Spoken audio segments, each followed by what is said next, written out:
Let me Okay, know. so friend of the channel, LBJ, LeBron James, baby. Yeah. So LeBron James, much to my delight, he and the Lakers were swept out of the playoffs by the Denver Nuggets 4-0, lost all four games. I enjoyed every second of it. Uh LeBron, yeah, the Lakers were swept out of the playoffs, Western Conference Finals by the Denver Nuggets, who should have been favored the entire time, but smart people in the media were favoring the Lakers. I don't get it, but this is the LeBron factor. Even though he's ancient.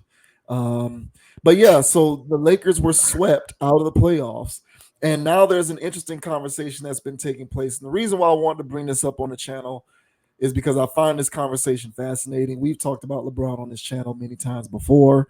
And what people in mainstream as well as new media have been discussing is the value of making it to the conference finals and getting swept, and how much of an achievement that is, juxtaposed to potentially having lost in a previous round, but it being a hard fought battle. So, does it look better to get swept in the conference finals or lose in a previous round, but it went 6 or 7 games? They were talking about this on Speak today on Fox, and I thought that it was a pretty interesting conversation. And it's even more interesting when you pair it with this whole the trajectory of LeBron's career and the fact that he's been to the finals like 10 times or however many times he's been. You're either on the side of somebody who says you went all those times and you lost 6 out of the 10 times, or you're on the other side and you're saying, do you know how hard it is to go to the finals 10 times? What an amazing achievement. He's the greatest ever, right? So there's this argument going back and forth with this, and an analyzation of what this sweep means to LeBron's quote unquote legacy, a word that I do think that we need to retire. Um, but yeah, I thought that was pretty interesting. I know I have my thoughts on this, but I mean, what do you think about that? Like, because they started off the season 2-10. They made all of those trades at the trade deadline, and then they got to the Western Conference Finals, you know, and then they ended up getting swept. And people are giving him and the Lakers their flowers for getting to the conference finals, That's one right. round away from the finals, even though they lost, in my opinion, embarrassingly, because you lost all four games. You couldn't even win a game. And so there's that dichotomy because the LeBron fans are saying they got there. So it shouldn't be a stain if they got that far, even though it was a sweep.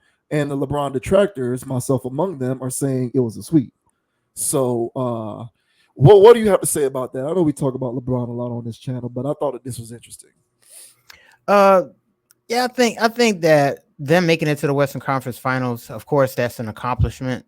All right, but I still view this season as an utter failure uh, for the Lakers because of the way they lost and the way they got exposed was, well, everything that was wrong with them in the first place. So to watch them get dismantled the way that they did, and yes, it was a dismantling. All right, the people, oh, the game was close. Yeah, it was a dismantling, and so the way they got dismantled, I enjoyed it because the Lakers were playing LeBron ball, front runner basketball, and that gets into trouble when you have to make adjustments. That gets into trouble when you're playing teams that rotate defensively. It's just a problem when you're playing against a coach who's actually trying to coach against your ass, and he's got basketball players playing basketball. And that's exactly what Denver had, and that's why the Lakers didn't stand a chance. Look, man, I wish I was making up this basketball stuff. But the reason why everybody loves what the Heat is doing because the Heat plays basketball. And we beat teams that are not disciplined and that are not playing basketball. Period. If the Heat played the Lakers this year in the finals, we would have whooped their ass because they clearly they couldn't stand up against a team that was hooping like that and playing basketball. And my problem with LeBron, and I'll let you go, because yes, did he have 30 points in the first half yesterday? Of course. Did he go off and all this other stuff? Yeah. Did he not get help? Of course he didn't. He never does. But why does he not get help?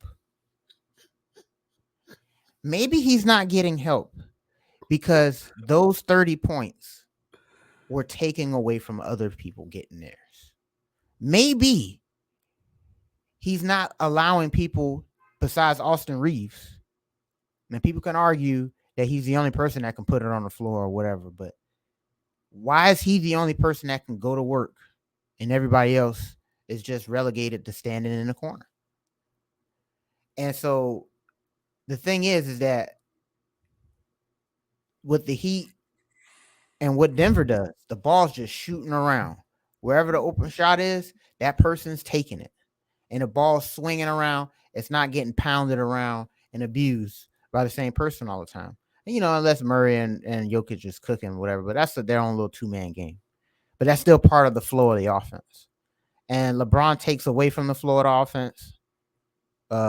He saps everybody's energy. And so yeah, he can go off and get his stats. He always does. He's a stat machine and a stat monster. So of course it's going to look like he did all the work and nobody joined him.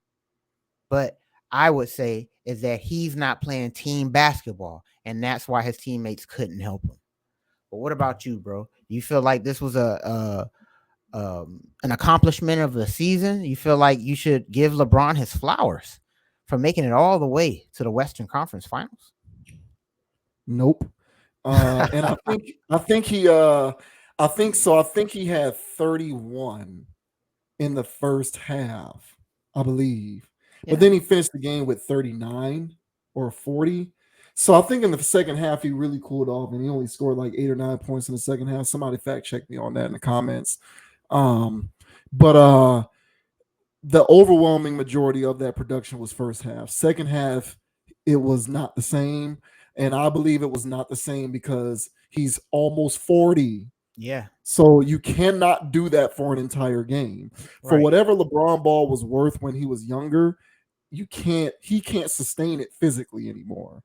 I know all y'all LeBron lovers feel like he's still one of the best players. He is one of the best players by default, but he's not 25, 26, 27-year-old freight train, limitless energy LeBron. You get that much production from him in the first half, there's going to be a fatigue factor. And it showed. He ran out of gas, in my opinion. Mm-hmm. But to the topic at hand, so for the people who aren't a part of the greatest of all time discussion, I think getting further but losing in an embarrassing fashion, such as a sweep, is better than losing in the previous round. It is. So like if you're just a good player or a great player, but you're not top 10, top 5 ever, if you get to the conference finals and you get swept, to me, that is better than losing in 6 or 7 games in the semifinals. I mean, you are one round away from the championship round. I can't take that away from you. But when you're talking about somebody who is being debated as the greatest player ever, to me, it's worse to get that far and then get swept. Because when that happens, people like me who do not believe that LeBron is one of the people like me who don't think LeBron is the greatest player ever will use it as a chip against his leisure.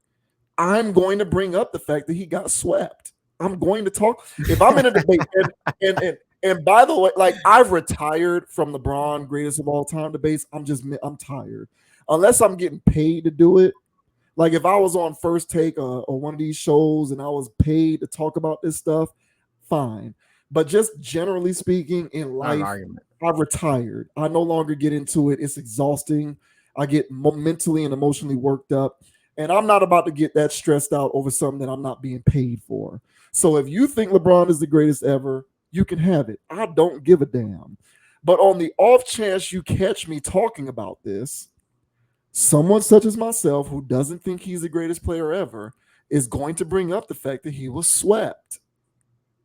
You are better off losing in the semifinals, where I could just say you lost in the semifinals. But there's a greater sting and there's more ammo in my arsenal when I bring up the fact that you didn't even win a game and you got swept out of there. And the reason why it matters is because when you're talking about the greatest players ever, right? So and this is with any sport, not just basketball, but for this particular conversation, we're talking about basketball. There's a room where you have the greatest players ever, and that room is very small. It's like 10 guys in there. In the history of the league, there's been how many thousands of NBA players? But in this one small little tiny room, you got 10 people in that room. I'm not going to name the 10 people because that's subjective. The point is, in this room, you got like 10 people. Now, in that room of 10 people, which is already small enough, so it's already damn near impossible to get into the initial room of 10 people. But now within that initial room of 10 people, there's an even smaller room. There's the room within the room. I call the room within the room the inner sanctum. That's the room that's like 3 people are in there, 2 people are in there. This is the room within the room. And when you're trying to debate who goes ahead of who in the inner sanctum, you get to a point where you're picking nits. Because when you're in the, first of all, you're already dealing with this in the small room of 10 people. But when you're talking about the inner sanctum, the amount of people who are in there is so small, and everybody in that room, 2, 3 men at the most, their respective careers are so great that in order to differentiate any of them, you're going to have to pick nits. It's going to seem minor by comparison, but these minor nitpickings are all that separates the guys who are in the inner sanctum. So if I'm going to believe that LeBron, if I'm going to subscribe to the notion that LeBron is in the inner sanctum with 1 or 2 other people, then at that point I'm going to compare his career and his achievements to the other guys who are in the inner sanctum. And if Michael Jordan is in the inner sanctum, I'm going to say that once Michael Jordan started winning championships, he didn't stop and he never got swept. Whereas LeBron went to the finals 10 times and lost 6 of those 10 times. Now, if you compare that to every other career throughout the history of the sport, I'm going to say advantage LeBron. He did more than 97, 98% of these guys, even the guys who were in that inner room, the room, the small room, the 10 people. But I'm sorry, when you're in the inner sanctum and we're picking nits, I'm going to bring up injuries, suspensions, sweeps, finals losses, blown games. I'm going to bring this stuff up because if I'm not bringing that up, what am I using to differentiate these people? You have to pick nits. So for someone such as myself who does say Jordan 1, LeBron's maybe 3, 4, or 5, maybe, depending on my mood, I'm going to draw those comparisons. And I'm going to be like, yeah, I mean, but, LeBron did get swept in the conference finals that year against Denver, just like he got swept in the finals against the Spurs. I don't give a damn I don't give a damn that he didn't have help. He was there. He got swept. I don't care. So what? So what? Y'all don't want me to have Draymond Green getting suspended in 2016. So if I can't have that, then y'all don't get LeBron didn't have help. To me, it's a wash. So I get to pick my nits if you get to pick yours. So if you don't want me to bring up Draymond Green get suspended or Ray Allen saving his ass when he hit that 3 in 2013, you know what I'm saying? Or Kyrie cooking Steph and hitting the shot in Game 7. If you don't want me to bring none of that stuff up, because that's what picking nits is, then you don't get to bring up LeBron not having help because he got to the finals in 05 and got swept by the Spurs. So you got swept. Tough. Sorry, but you're in the inner sanctum, and that's what you get. You get that kind of nitpicky type scrutiny. So for me, it's completely fair, and I'm going to bring that up all day. He got his ass swept, and I'm going to use that against his leisure because he's in the inner sanctum, and at the end of the day, all you can do is pick nits respectively when you're comparing careers and achievements. So that's pretty much how it goes, man. He was better off, in my opinion, losing in the previous round because they went 6 games against Golden State. I feel as though personally, I have less shit talking against LeBron to do in that scenario versus getting to the conference finals and saying they got dusted and were swept. And he looked spent in the second half of a lot of those games, and he couldn't shoot. And he was 4 for 20 on threes in the series and shooting whatever god awful percentage he was shooting because I'm picking nits. And I'm picking Nitz, juxtaposing him to Mike and Kobe or whoever else you like. Uh, whoever else you like. I don't know. This isn't a greatest of all time conversation. I'm not trying to do that. My point is, I reserve the right to bring that up. So I do think there's merit to the idea that it can be detrimental to get far enough and then lose in embarrassing fashion versus losing in an earlier situation. I do think there's merit to that, but only from the standpoint of him specifically and others who are of his ilk, where people really want to try and suggest that he's the greatest player ever. So that's where I think it matters. Otherwise, in a vacuum, I mean, whatever. It depends on how you look at this stuff. I would rather not get embarrassed that bad, but getting to the conference finals is worth something. But at this point for him in his career, it's meaningless. And on top of that, he got swept. So he's going to have to put that in his pipe and smoke it.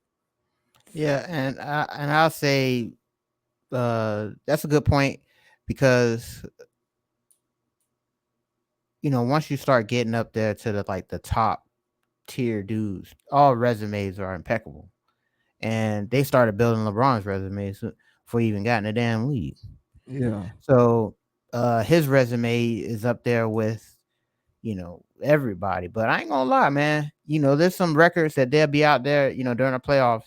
It's not even a Lakers game. Somebody will do something fire, and they'll name a list of people who did that in the playoffs, and it's Jordan and LeBron and Kobe and Iverson and names Yeah. Bird, and his name is always in all of those things.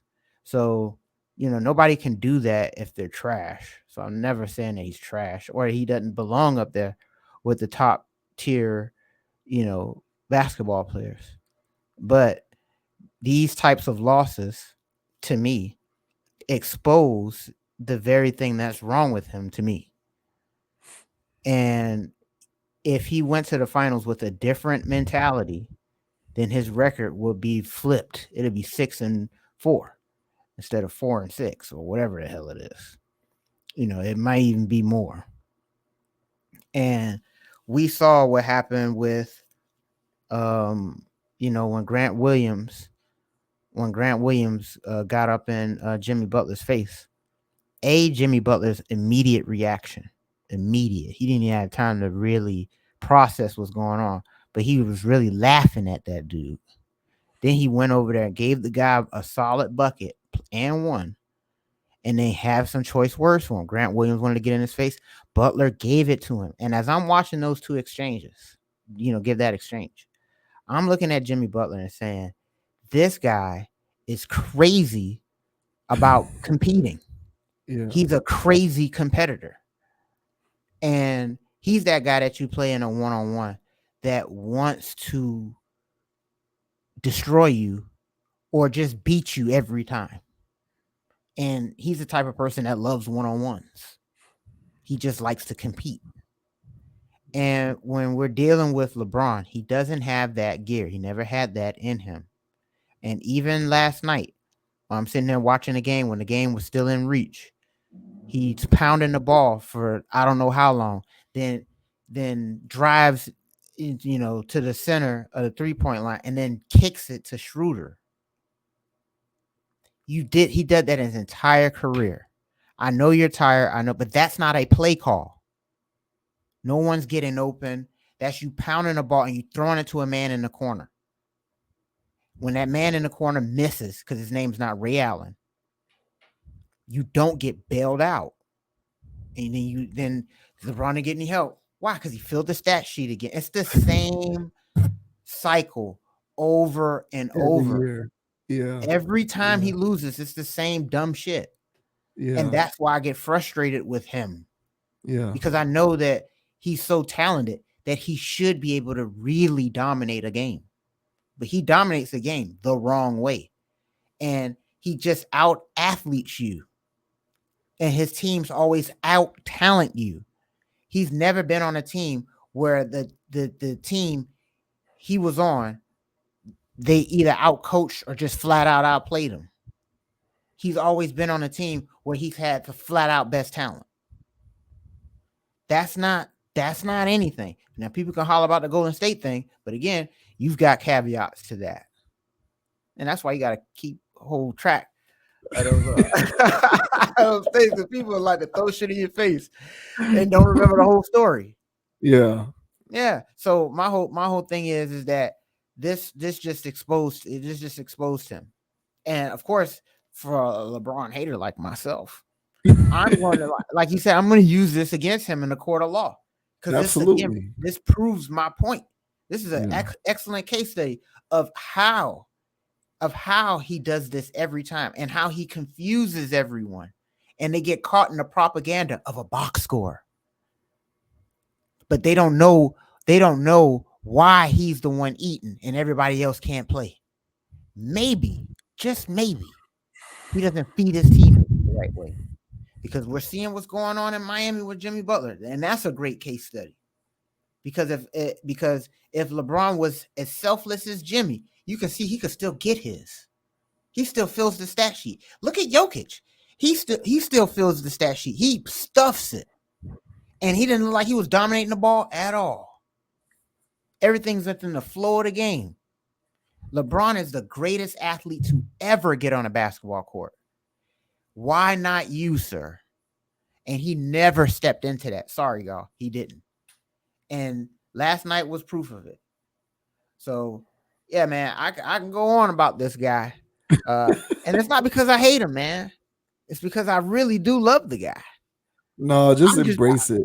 I'm just trying to tell everybody out here, all the fanboys out here, that hey, man, I ain't hating because I know my nephew gonna look at this and give me some choice words later.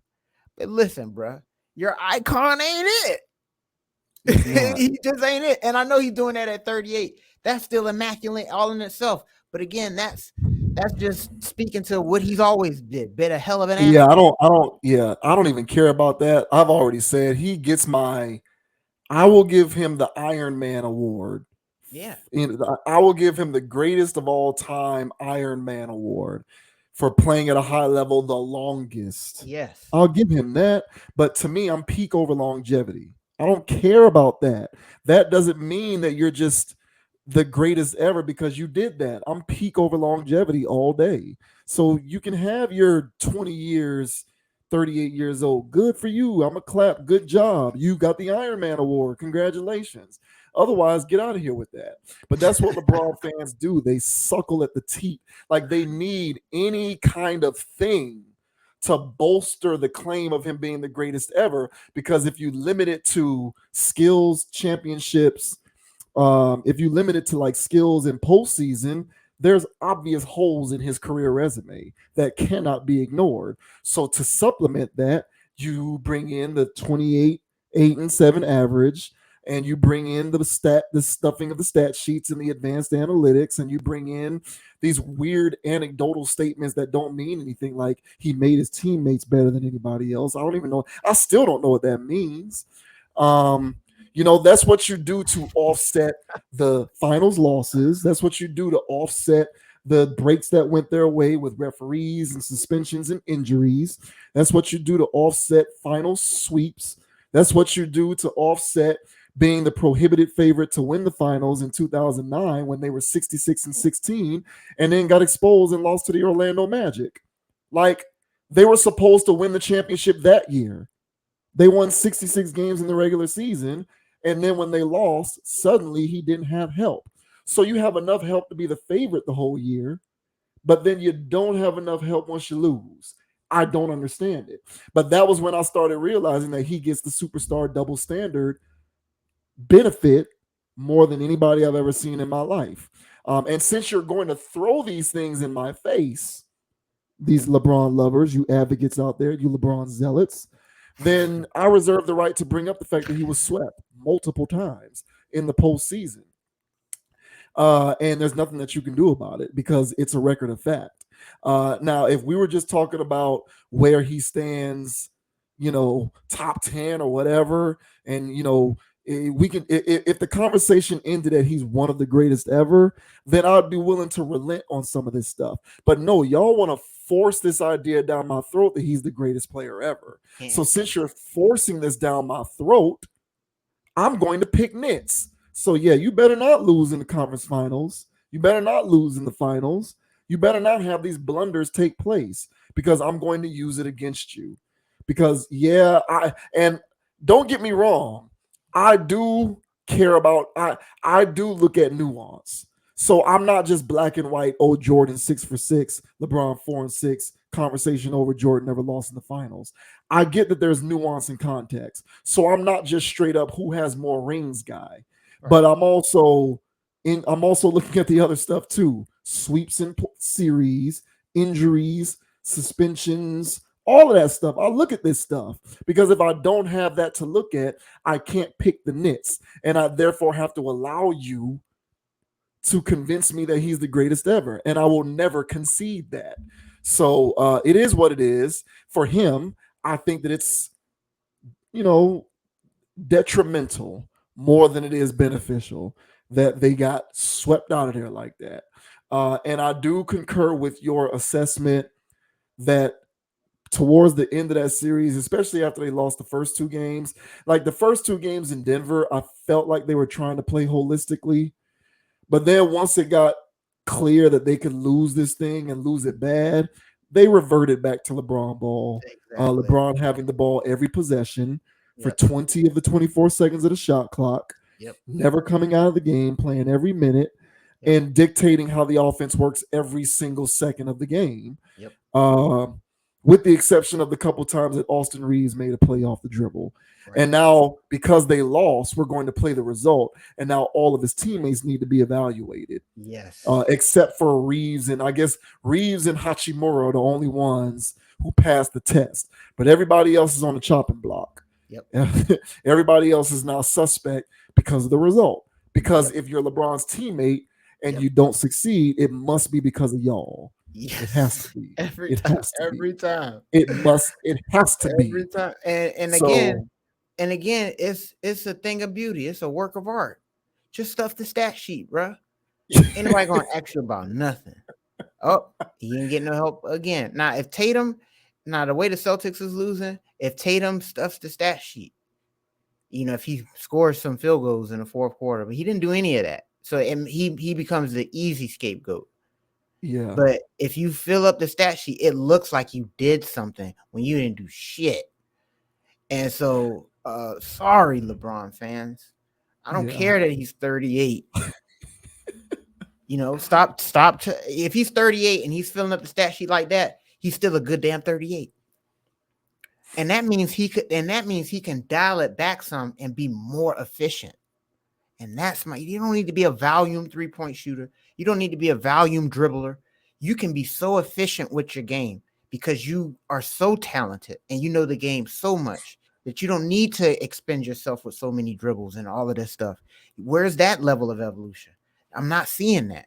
And I'm just seeing him try to do the young man pound the ball stuff, bully his way to the basket when he can't get shit going, bully his way to the basket. And it's just like, look, bro, you didn't learn shit. And that's why I find it hard for people that glorify his basketball IQ and stuff. Like, boy, if your IQ was high enough, you would see how you're not helping your teammates. So the Jimmy Butler situation, what's going on in Miami, everyone use that as a case study and just evaluate how teams should be run from here on out, from yep, player development to how schemes are run, from coaching to actually coaching, not letting them just go out there and play pickup. So there's what the Heat are really doing. To hell with all the culture stuff. Just watch what they're doing. And then yeah, when you see what they got going on, if LeBron did any of that, you know, then this same Lakers team would have still been in the series if they yeah, played holistic full basketball. But like you said, they tried in that first game, but they were playing against a machine that knows how to do that. And by the way, that machine has been together for the last whatever years, and they added pieces to that machine in Denver. So the Heat has also been here. So and that's one more thing that all these teams that just get amalgamated and slammed together. The Celtics, that's been the unit that's always been together. So the teams that's been up there, outside of the Lakers, really, because the Lakers have their core, I guess, with whatever AD and LeBron, but everything else is different. So the core teams are the ones that are mainly up at the top, I think teams need to really evaluate what's going on. Stop dancing with free agency and trades like the Kyrie and KD stuff that's going on. It seems sexy, the Harden stuff. It seems sexy. It seems cool, but these guys aren't a part of anything. You see that the real teams that really play together are the teams that are advancing. No different than the NCAA tournament where there's actually older people versus all these one and dones. I think that having a real solid system and a real program about how you run your profession, your team, it goes a long way. But one thing about LeBron ball, it's going to change every off season. And so, just Every like time. I said Yeah. before we did all of this, we in previous conversations, they're going to clean slate. And like you said, they're just keeping Reeves and Hachimura. Everybody else can get the boot. Yeah. And yeah, that's it. Yeah. So Because the idea is you're on LeBron's clock. But the thing is, and I'm inclined to agree, like, you can't really at this point, because he is ancient, you can't really homegrown it the way the Heat did. I don't think no, there's you that can't. much time.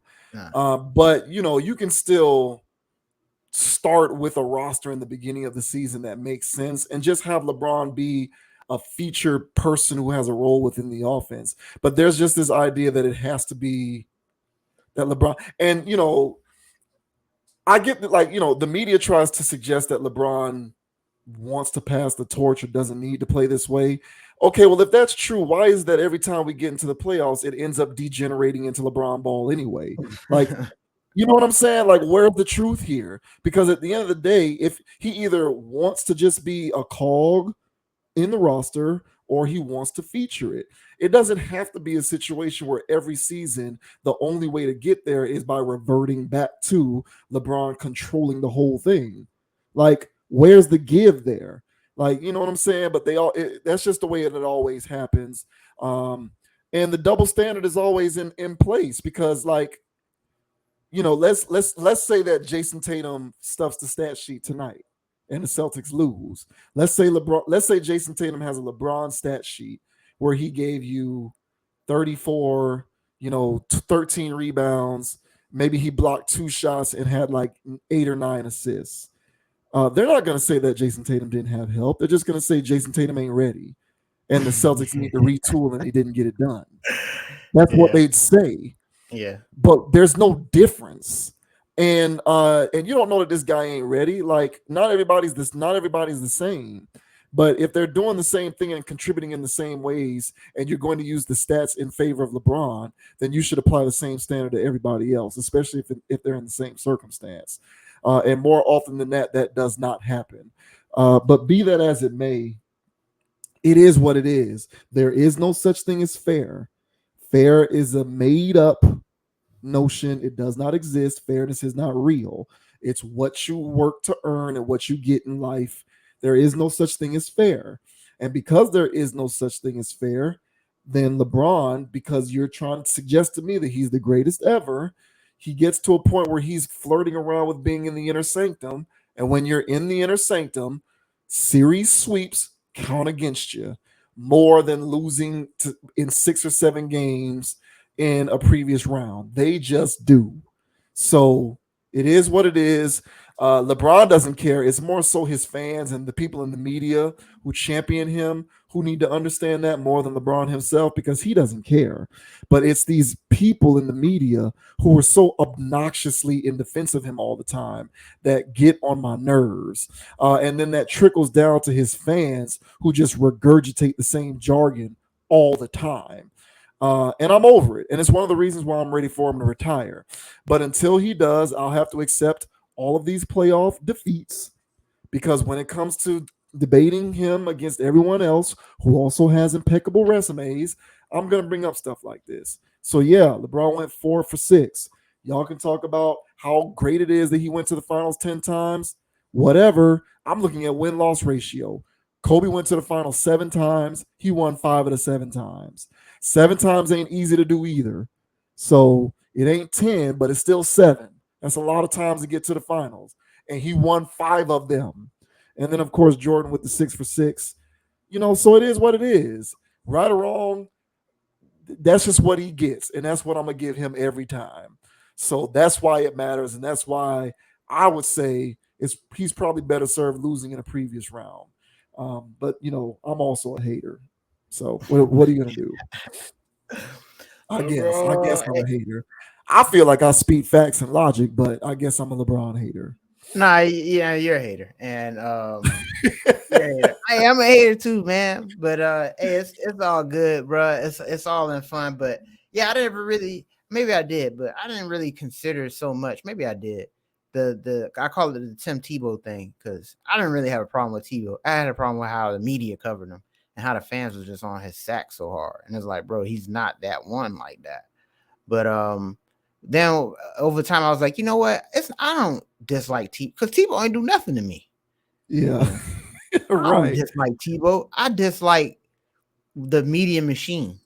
Yeah, And so yeah, and I think I maybe said this before, but yeah, well, LeBron, there's a lot of things about him that I do admire. When it comes down to the basketball court, though, I'm gonna tear him apart. yes. But as a man and how he's carrying himself as an individual with the spotlight on him, yeah, I give him kudos for that all day. But on the basketball court, sorry fans, I'm going to tear him a new one because Yeah, the media, as you mentioned, has forced and again, of course, the narrative today, was all that he ain't have enough help, yeah. and it's been this every time he gets eliminated from the playoffs. Every time. And so, and yeah, nobody else gets that preferential treatment outside of Tom Brady, and it's Yeah. disgusting. It's disgusting. It is. It is. It is. And after a while, I conceded it to Brady because 7 Super Bowls Yeah, and I his started. win loss ratio and his win loss ratio in championship games is just so much better than He's a LeBron's. competitor, and he's a Yeah, it's like, competitor. okay, I'm gonna go ahead and just concede that to Brady. I don't like the double standard, the existence of it, but I'll concede it to Brady because that to me is feasible enough. But not with LeBron. I can't stand it.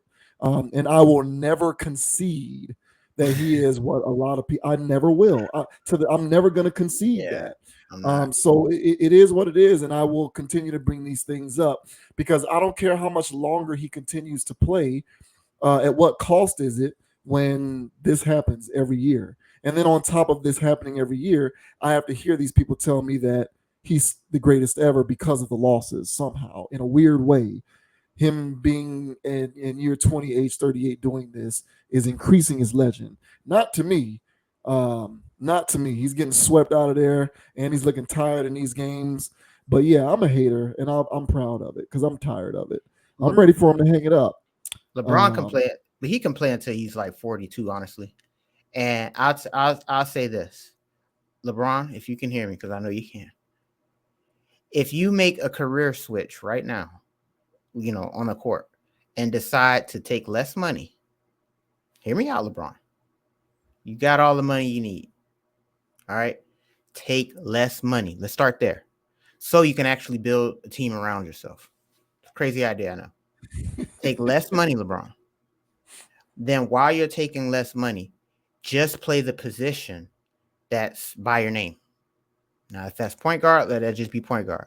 But I strongly prefer at this point of your life, small forward, power forward, and just play that position and be a cog in the wheel of a team.